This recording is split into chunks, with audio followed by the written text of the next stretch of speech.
Good morning, all of our wonderful Champion School of Real Estate customers, friends, students from all over the USA.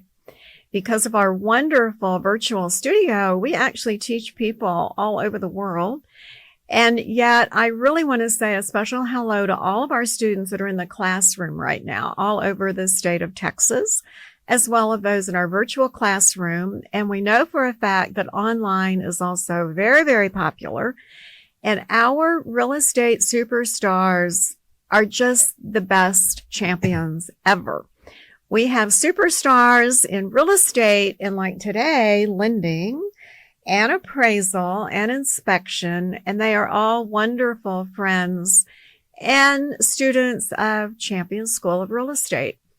The person I'm interviewing today is like extra special, because Matt Brown has been a friend since what, 2001? 2001, yes. And he graduated from college just right up the road in Houston, Sam Houston. Actually, Stephen F. Austin. Stephen in F. Nacogdoches. Austin, Nacogdoches. Yep. It still is right up the road. It is. Just right up 59.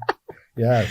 And after he graduated with a degree in finance and marketing, then you went right into lending. Is that right? No, actually, I was in the automotive. I did automotive I worked for Pennzoil, Quaker State, Shell, selling automotive products, and then decided to get into the mortgage business. Yeah. So, well, wait a minute. Then how did that happen? How did you start out with automotive?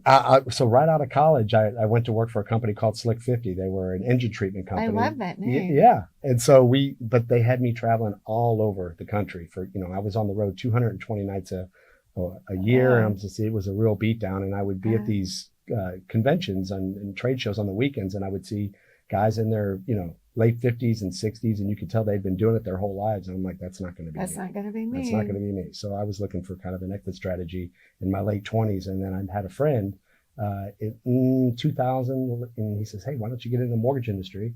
And it would be tailor-made for you based on your personality, your energy levels. And that friend was so right. Yeah. So I got in the mortgage industry in April of 2001, and then struggled through the mortgage industry for those first 6 months, as you're building your business. And then September 11th happened, and that changed everything, because rates came down, and all those seeds and people that I'd met prior to that in 2001 just started doing refinances, purchases, and then that's where my career kind of And they kicked remembered off. Matt Brown's name. They did.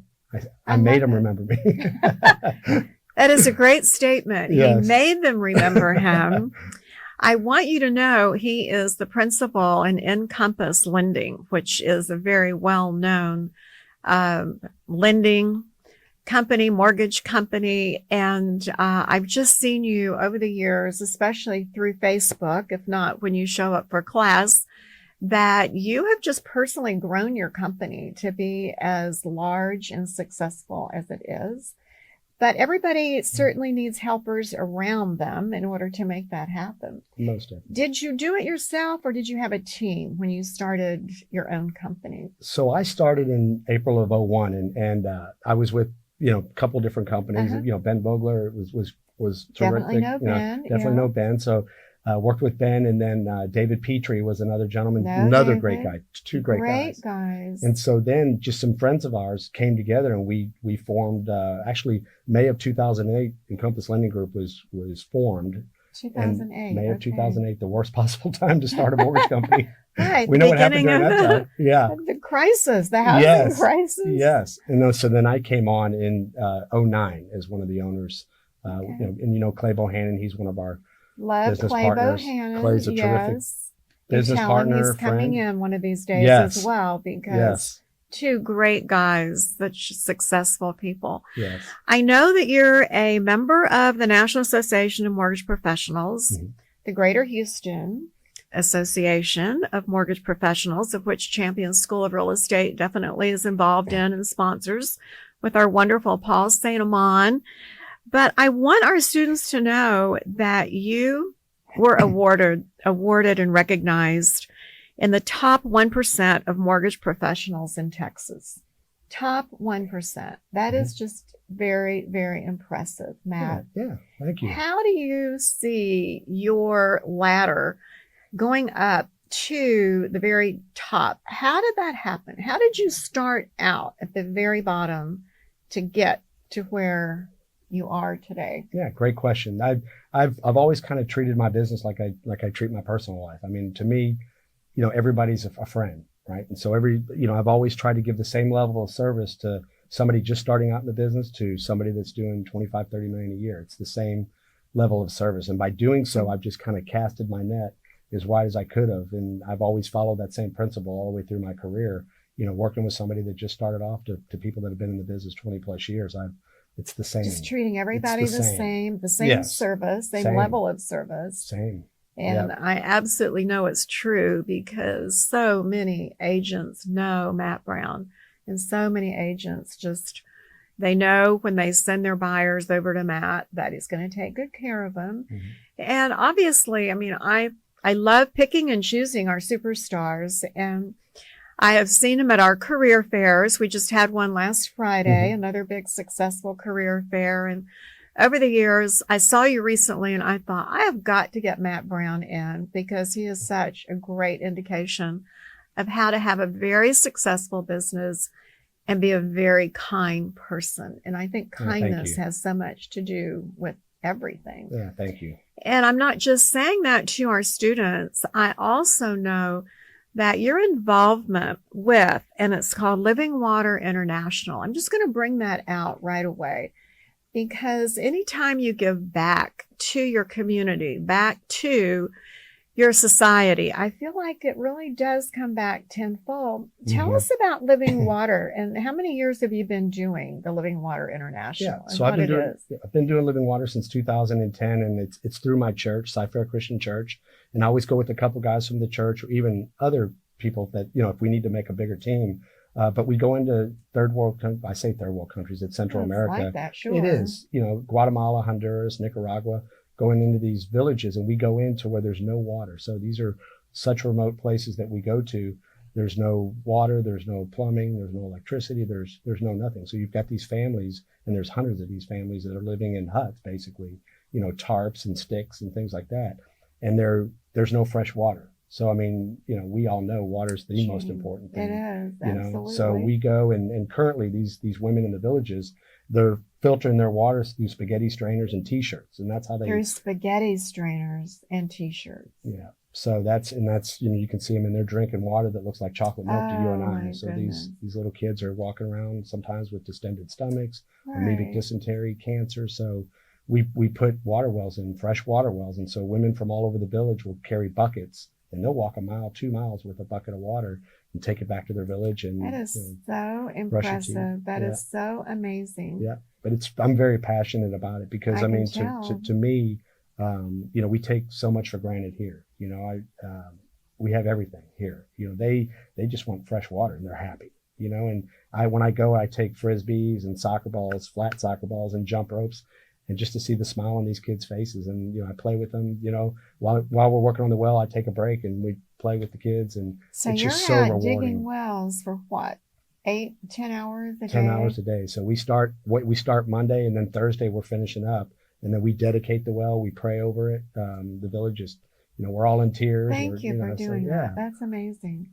And what we're going to do is I'm going to invite our students to look at the screen, and we'll put if anybody wanted to donate that they can do that. Most definitely. So most definitely. And I had told you this earlier.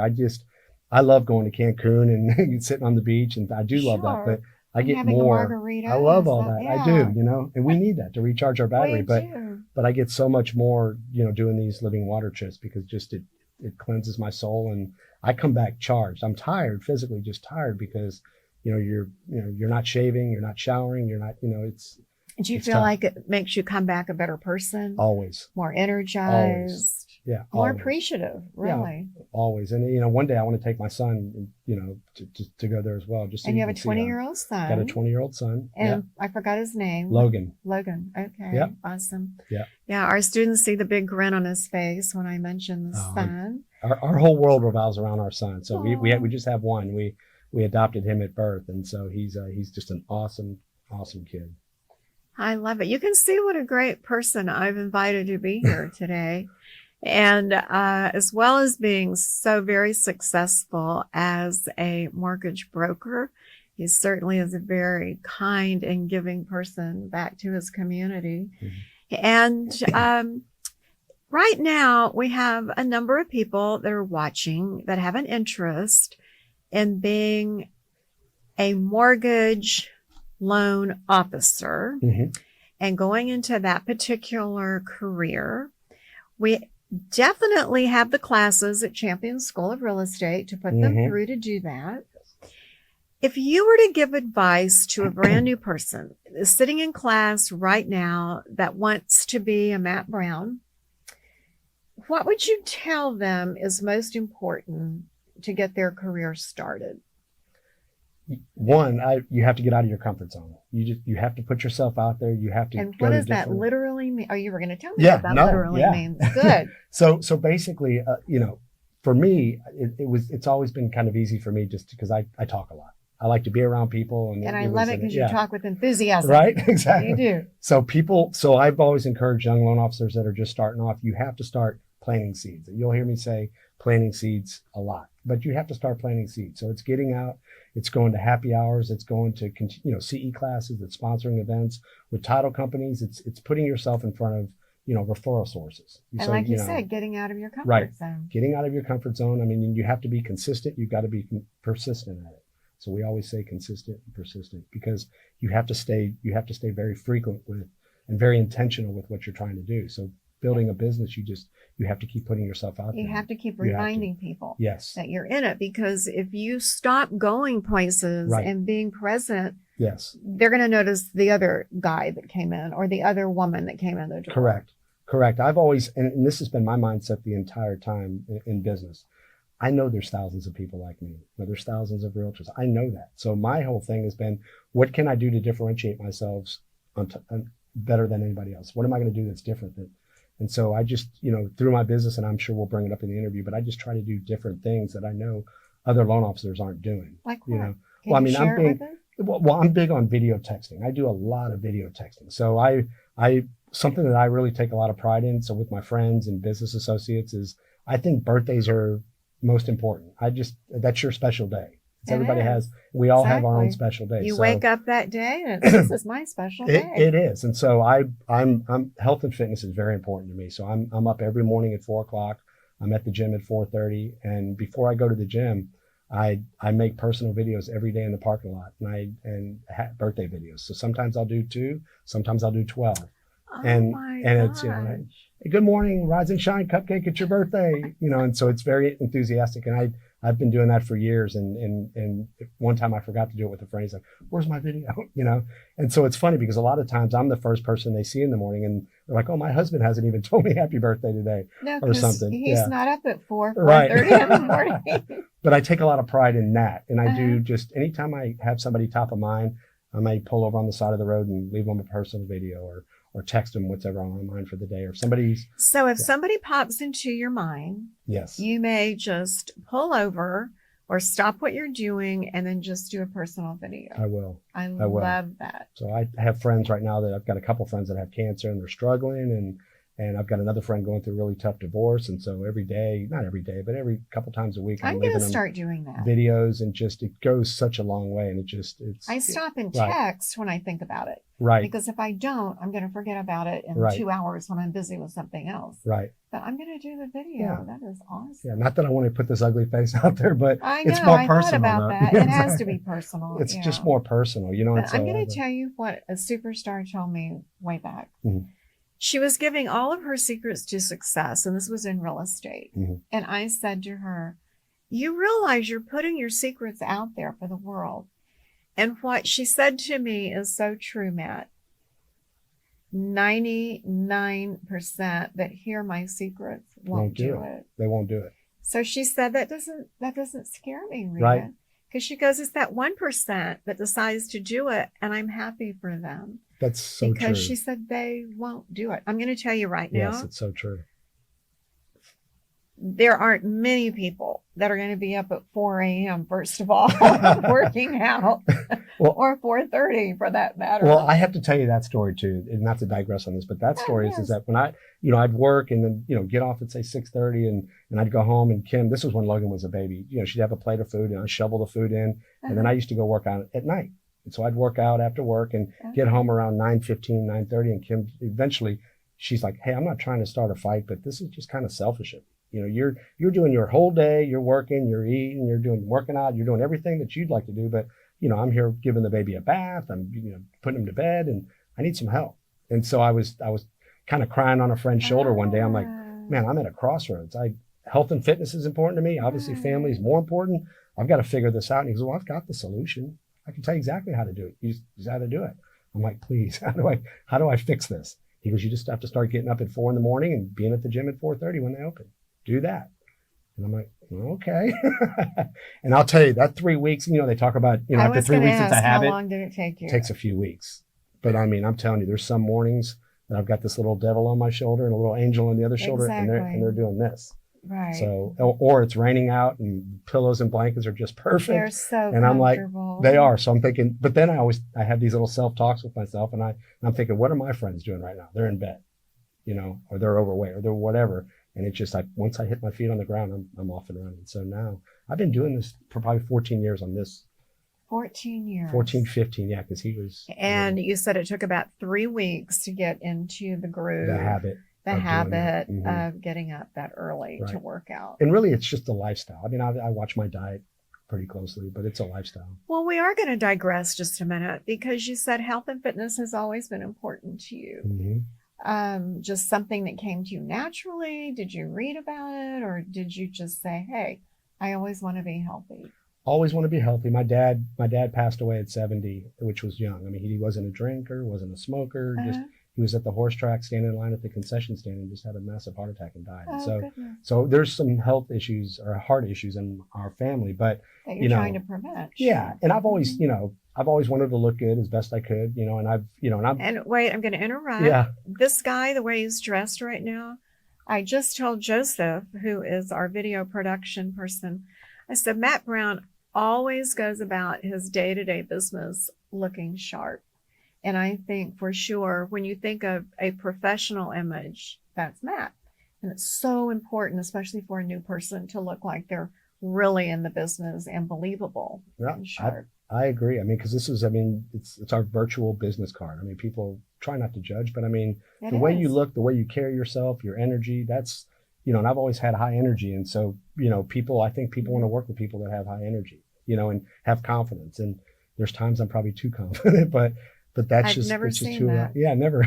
But that's just who I am. And so I've just, that's how I try to present myself, and it's done well for me. Well, every time I see you, you're always smiling. You're always so genuine with people, shaking their hands, always. And there's so many groups. Once you're in real estate business, whatever particular side of it you're in, there are many opportunities to network, go to functions, and he's always at real estate functions. What are some marketing tips for new people that are brand new, that want to get their name and their business card into an office? How do they go about that? Well, and I still do it to this day. I mean, I do different types of promotions when I go in these offices. I try to sponsor classes. I try to partner with different, whether it's an inspector, an appraiser, a title company rep, and go in and do joint, promotional opportunities just to get in front of them. And so, what I've done in the last definitely works for sure. I think so. But what I've done in the last year or so, because that's done really, really well, is that typically when I go in, a lot of these offices, I've been in there so many, and I know so many of these agents. I bet. It's like mortgage is the last thing they want to hear about. They know what I do. And so I'm like, I've got to change this up. How do I change this up?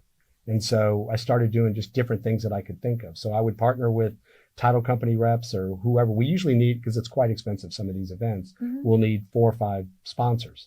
But like last year, we did goat yoga. So I got a bunch of agents together, and we did goat yoga, and we had goats climbing on our backs. I want to go. It was so much fun. And everybody's laughing and we're having a great time. And we got a charcuterie board and some wine and we're some lady and we're all sweating and some lady's teaching us how to do goat yoga. And it just was a blast. And so to me, this business is very relational. It's very relational. And I've found out the more that I can kind of break that barrier and just getting to know people, you know, on a personal level, doing fun stuff with them that they would do with their own friends, they're more inclined to want to trust me with their clients. Definitely. I think the idea of just showing up is like 90% of making it happen. Correct. Getting yourself out of bed in the morning, showing up for an event that's on your calendar. Yes. And yet, like you said, the sheets, the pillows, everything's comfy.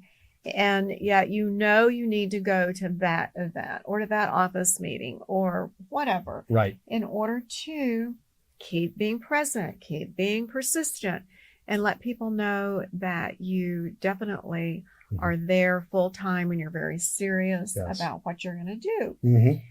The thing that I notice about you, and I'm just now like letting you know, observation, is you can go to an event and you may have a speaker, and that speaker may be your competitor. Right. But Matt is always there early. He's meeting and greeting people, handing out business cards. He's always smiling. And that didn't cost you anything. No. That just cost you just to get out of bed in the morning. That's it. And just to, I always say, get up, suit up, and show up. That's and exactly you do right. that consistently.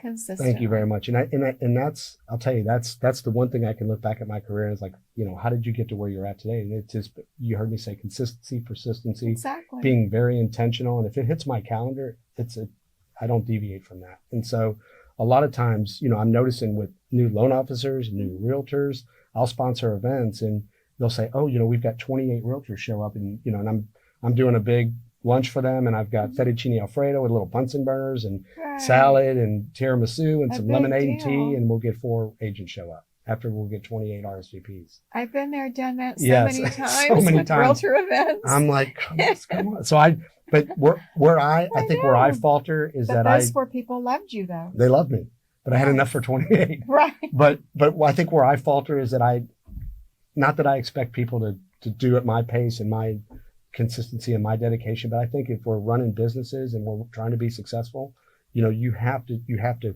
plan your work and work your plan. You have to, and don't deviate from it. And I think it's just so easy. Oh, there's a couple clouds in the sky. It's raining. I'm not going, you know, I go rain or shine. I'm always showing up. And again, just being consistent. One person that you didn't know before. Right. That says, wow, he's here and it's raining. The weather's horrible. Right. I'm going to give him a shot. Right. He's earning it. So let's change the direction a little bit and let's talk about how in the world did you deal with the change in our economic situation during COVID? Now, COVID, we know, thank goodness, is in the rearview mirror. Yes. And yet, being an independent contractor, we know you always have to be flexible. Yes. So when that happened, and so many changes were going on, people weren't physically there to deal with their real estate agent, their loan officer, anybody. Right. So how did your flexibility and a change in the economics affect you? What did you do? It was crazy during those times. As you know, I mean, interest rates went from 5 to 2, you know, and it was just straight down. It was crazy. And at that time in 2020, I'd been in the business since 2001. So, you know, I had many, many clients at that point, and the phones would not stop ringing. And I begged for them to stop ringing. Now I beg for them to ring. Right. Then it was begging, please. Things change. Yeah, things change. But it wouldn't stop ringing. And I'm that type, you know, I'm a people pleaser. So I wanted to not just to earn a great living, but I wanted to help my friends. I wanted to help my past clients. We were taking people from 30-year mortgages to 15 and still saving them a couple $100 a month. It was crazy. And they just showed up at closing. And so it was a time where we had to be very flexible. I had to do things, you know, personally that, you know, worked myself just crazy for, you know, 12, 14 hours a day did that for 16 months. And I hope it never happens Because my again. dad would say you were making hay While the sun shines. while the Yeah. sun was shining at that point. And thank goodness, because these last few years have been challenging. The last 2 years have been challenging. And I have a big team that, you know, can close twice as many loans as I'm closing right now. And, you know, I'm overstaffed. And so, but I'm keeping them on board because they were with me during the good times, and I couldn't live with myself if I got rid of them during the bad times. Now, my friends and my business associates are like, you've got to do a layoff. You're bleeding cash, but you know, thank goodness, because I've got it to do it until we can get through these times, because, you know, I stay out there telling everybody how great we are. Exactly. And if they start sending me a bunch of business and I've laid off my team or half of my team, their order. and you know, realtors like anybody else, they're a one and done. If you miss a closing or you delay a phone call or whatever, you're done. I'll and go I to work. the next person. Yeah, I'll go to the next one. There's the list is long behind me. That says huge things about you as a person. And I know at Champion School of Real Estate during COVID, it was the same thing, but we went the other direction. And yet I was determined we're not laying people off, because same thing. Good times, bad times, you've got to prepare for both. You do. And then fortunately the market turned around and everybody was so happy, and COVID ended up being a good thing. And my goodness, people started learning you could have a virtual classroom, and they accepted it. I think the learning lesson as well is during good times, you need to sock away that money. Correct. Because we're going to have cycles our entire career. Correct. And we all know we've been on a down cycle. I've been through 3, maybe 4 of them. There's always an up cycle. And we are hoping that up cycle is happening soon. Yes. But in the meantime, I know without question that you had to prepare for that. You did well when you had the opportunity, but you didn't go and just blow it and spend it. No. And that's the one thing I take a lot of pride in, is that, you know, I did not come from money. We had no money growing up. You know, I started mowing yards when I was 10 years old. You know, I started mowing yards. I worked at grocery stores. You know, I brag to some of my friends, but I mean, I was 10, 11 years old, and I'm mowing 10 yards a week, you know, and at 13 years old, I had $4,000 in my bank account, you know, and I bought my own car at 15. I mean, I'm proud of those things because I've taken that same work ethic as a kid, and I haven't changed. I mean, I've been the same person as that 10-year-old, and I plan on obviously going to do that the rest of my career. I totally believe it. Nobody had to tell you to wake up in the morning, get dressed, and go mow the yards. No. So he said he had $4,000 in his bank account as a kid. And you do have that work ethic that stays with you forever. And wow, at the time, there's just something inside of you that made you do that. And now bringing it forward every day, there's something inside of you that makes you always want to be your best and definitely help others within your company. So I've always, and that's the other thing too, I don't really try to compare myself to anybody else. I really don't. I just want to be a better person than I was yesterday. I know that sounds like a cliche, but I'm always just trying to better myself every day. And so, you know, and I always say it's a great day to be alive. I'm just thankful to be here. But that's wonderful things for our people to say that are listening to us, because either they got laid off yesterday or they've been saving in order to be an independent contractor, be their own boss. And just the basics on how cool is it that if it's to be, it's up to me. Right. And you can be the best that you want to be if inside of you, you make yourself do things that are sometimes uncomfortable. Just asking people for business can be so uncomfortable. It is. But anybody that does the Living Water International wonderful activity that you do every year, everything you're saying is just true to your spirit. It is. I mean, I am who I am, you know, and so I've always, you heard me say earlier, I've just always been that person that the more good juju I can put out there, the more good juju comes back to me. My faith is very strong, and it's bode well for me throughout my career. My personal life, my business life, they run hand in hand. They're very similar. They almost mesh together. My wife knows a lot of these agents. I take her sometimes unwilling to leave some of these events, kicking and screaming. They have But such a great relationship too. Yeah. I watch you too vicariously through Facebook, not Yes. vicariously, but Right. just I Sure. see what they're doing on Facebook because I know this man for 20 plus years. And it's so fun to see you and Kim just having a fun personal life and yet also Yeah. knowing how hard you work in your business life. Yeah. What's new and trendy out there for lenders, people in lending? What's current? What's popular?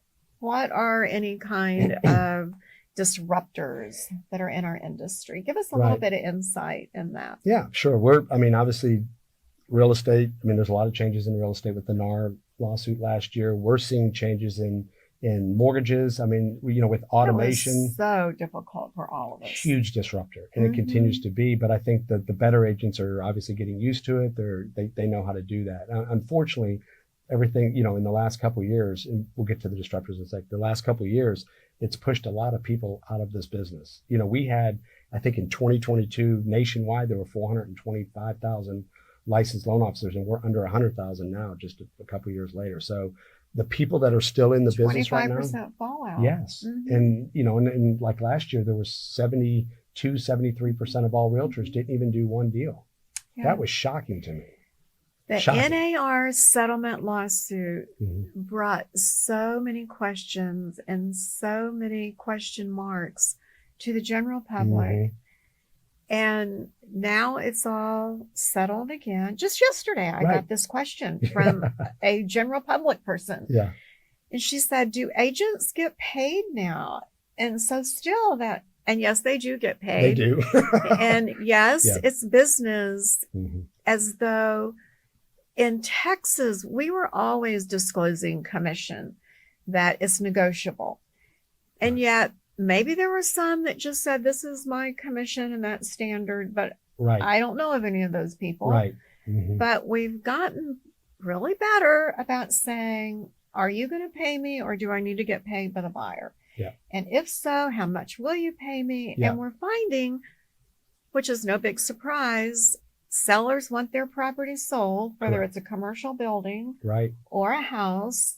And they're like, okay, tell me how to do that. Correct. And I will pay that person that brings me that buyer. Correct. And that's the bottom line. And everybody discloses where they stand. Right. But boy, did it cause a lot of craziness. It sure did. But I've always said, it's just like my business too. I think it's all about setting the proper expectations right out of the gate. That's the better agents that I'm working with. They don't feel any different. It's it's the newer agents, the mid-level agents that are struggling with some of that, having that dialogue, getting out of their comfort zone. That's it. The dialogue is just an example of it can be talking about how you're going to get paid. Well, nobody works for free. For free. Right. And this is how I get paid. Right. And just be honest and upfront about it. Right. And then get everything in writing and get it done before you go out looking around. That being said, just recently I saw a really good article about open houses are more popular than they've ever been because buyers want to go out and sort of kick the tires without having sort of a marriage license with their agent. Right. And therefore, agents are seeing tons of potential buyers coming through properties saying, I'm just looking, and when I'm ready to purchase something I've seen, then I will find that agent to help me. Right. And I move forward into saying so many of them also have their loan officer there that's doing a pre-qualification so that those buyers that are not secured, now they have an opportunity to meet I'm going to say a new person. It would give that new loan officer an opportunity or to meet a Matt Brown. And then when they're ready to buy, they've had that conversation. What do you think about all that? I think it's great. And I'm a huge proponent on that. I do open houses, if not every weekend, every other weekend I'm out there with different agents.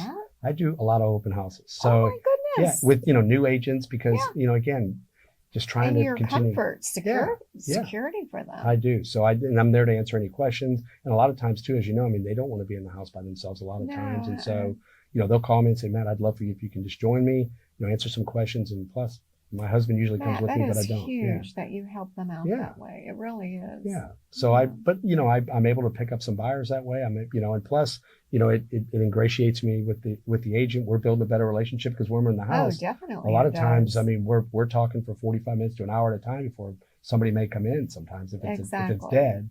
And so it's now she's a captive, he or she's a captive audience for me. And they get to know what a great person you are personally, as well as on the business side, for sure. Yeah. But I think it goes a long way to do that, and just continue to do the things, again, that not a whole lot of other lenders are doing. Exactly. Mm-hmm. So thinking back, your best transaction, the one that gave you the most grief, if you can just give our potential loan officers and our agents that will be choosing a good lender to work with, what is like a day in the life of a loan officer, good and bad? So great question. So one of the things that has done well for me is that, and it took me a long time to get here, or at this particular, my practice at this, but time blocking is a huge issue. So I try to time block 9:30, 11:30. That's kind of the sweet spot in the day for me. The second best is like 1:30 to 3:30. But just time blocking because I'm high energy, because I'm all over the place. I probably needed to be ADHD as a kid and wasn't diagnosed. But I've got to find myself to stay in my lane in certain times of the day, and that's my day to prospect, and I'm talking to agents. That's so you time block. And this is your time to really concentrate on your business. Correct. It's not taking a loan application. Nope. It's not doing other things that have to do with getting the transaction to closing. It's about looking down the road for future business. Correct. Is that right? Correct. And I can accomplish more in those couple hours than probably most people could in the whole day. I really do, because I'm very intentional. How and do you purposeful. Make yourself do that? It's tough. That is so literally, amazing. I shut the door, and unless my son's in jail or something, I'm not opening the door. If somebody's in the hospital, that's I put the war paint on my eyes and just kind of I go at it. Yeah, but I accomplish so much in those couple hours, and then the rest of the day I'm all over the place. Yeah. I'm just like in awe because that is so important to do. Yeah. And because we get caught up in our day to day of making everything happen today. And, today I have a closing, or today everything came together beautifully for my closing this week. Mm-hmm. But we don't tend to always think about, what about next month? What about in 2 months? Right. Where is our business in 2 months? So what Matt is doing is every single day, he's working on future business. And Correct. I can't emphasize enough how important that is. Correct. And I love the saying too. I forget who told me this, but it says at the end, the last day of the month, I'm unemployed. Like I've closed my loans, and now I've got to go. We eat what we kill as self-employed people. We have to go out and get our next meal. And so, you're constantly prospecting. You're constantly trying to fill your pipeline because there's going to be fallout. It's a numbers game. Yes. The more you cast your reel, the more fish you're going to catch. And so that's what I've always just continued to cast my reel. I'm always out there because there's going to be fallout, and relationships are going to, they're going to use a different loan officer. You can't bring on enough referral sources. Was there a transaction that just made you feel so super good about yourself or about the transaction? Yeah. Can you share that with us? I will. And it happened very early on in my career. So, and it was a $95,000 single wide mobile home. And mobile home. It beat me up like you can't believe. And this is your favorite transaction. It's my most rewarding one because I met this couple, and a lot of times throughout the day, I'm running at a fast pace. So I remember this like I just started my career, and I'm at Chick-fil-A, and I'm eating nuggets by myself. And in Chick-fil-A, those tables are really short, and they're close together. And I didn't mean to be eavesdropping, but I heard, I saw this young couple, and they're reading through a magazine, like, homes and stuff. And so, I got up and I just said, hey, don't mean to interrupt, but here's my business card. I couldn't help it overhearing. You're looking at homes. I'm a mortgage lender. If I can answer any questions for you, please feel free to call me anytime. And they're like, thanks, not a big deal. Well, they called me a couple of days later, and I started working with them. And, they had no money. They were looking at, they came from very, humble beginnings, and they were looking in Waller.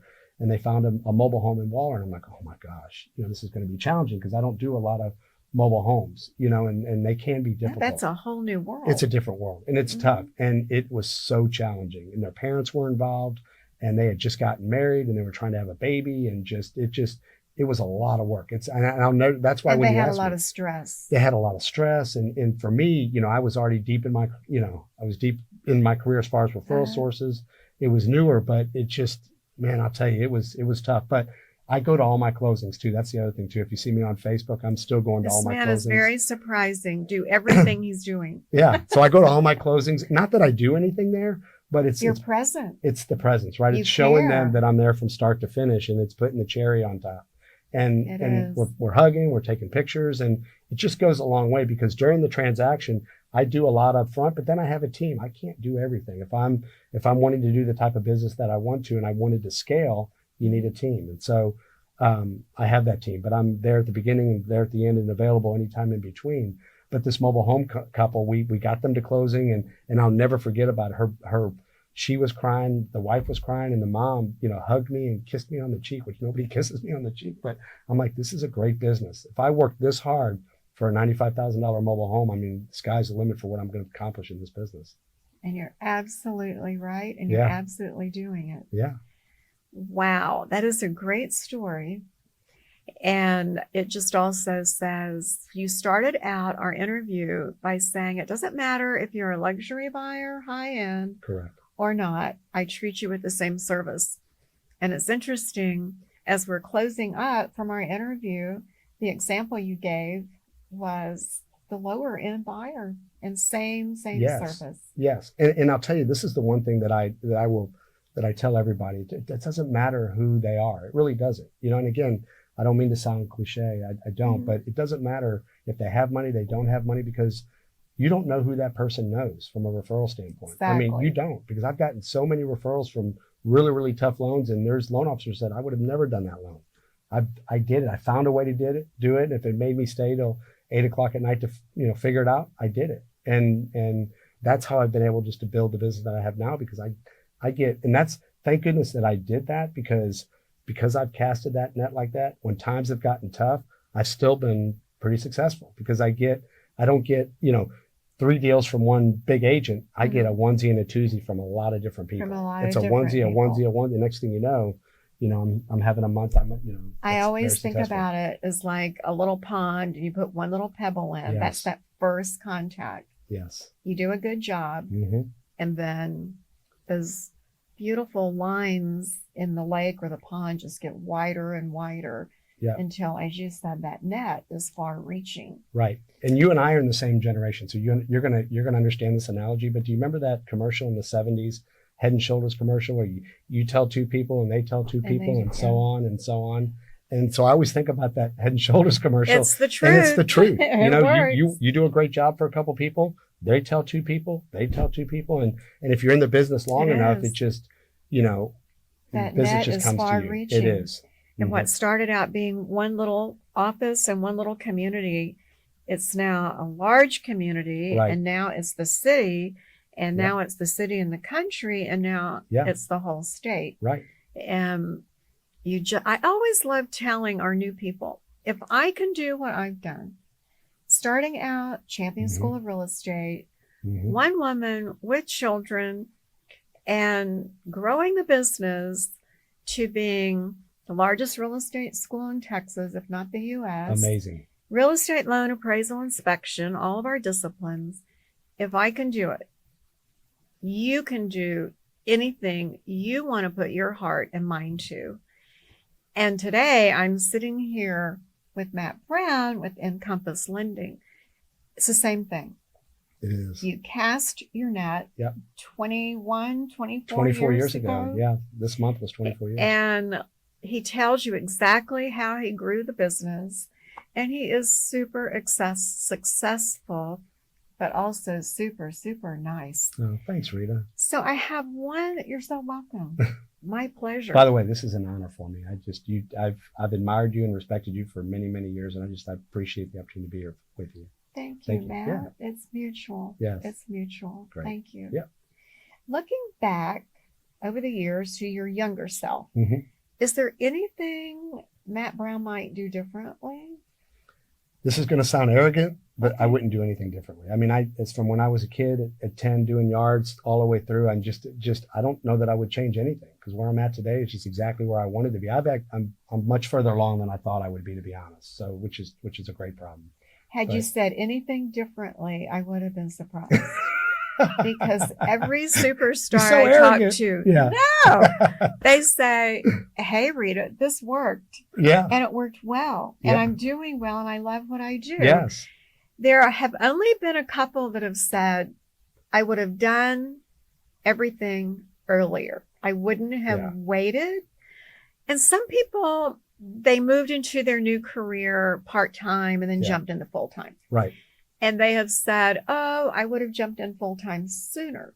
Right. Most 9 out of 10 say, "No, it worked great for me doing what I did." Yeah. And you are a perfect example of that. Oh, well, thank you. You know, I did those 10 years in the automotive industry, traveling 220 nights a year and going through it. Kim and I going through some 12 years of infertility, which was no joy.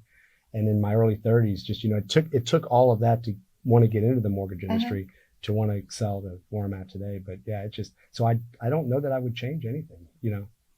No, I think everything you've done has been spot on. Yeah, it thank really has. No, thank you. You're just a good person. I Thank wish you, you Rita. tons of success. Oh, thank you. I appreciate do. it. Thanks. Well, thank you all for being our wonderful customers. And whether your interest is in real estate, whether it's commercial, residential, property management, apartment locating, whether you want to be in the mortgage lending area, which is such a highly respected area as well, whether you want to be an appraiser, whether you want to be an inspector, we have all of those classes available, and you absolutely will learn a lot at Champion School of Real Estate. And we have all kinds of wonderful complimentary free things for you, such as this interview, which is on YouTube now today. And you can go to your Champion School of Real Estate YouTube channel and watch Matt Brown again with Encompass Lending. And as well, the very next day, we will be on your favorite podcast channel, Real Estate Superstars Today. And you can hear us on Alexa, Spotify, any of those podcast channels that you like. So thank you for your business at Champion School of Real Estate. And thank you, Matt Brown, for being here today. Thank you for having me. Seriously, this was awesome. I really appreciate it. It has been Appreciate fun, it. Thank fun, you. fun. Thanks Great. a bunch. Thank you. Bye.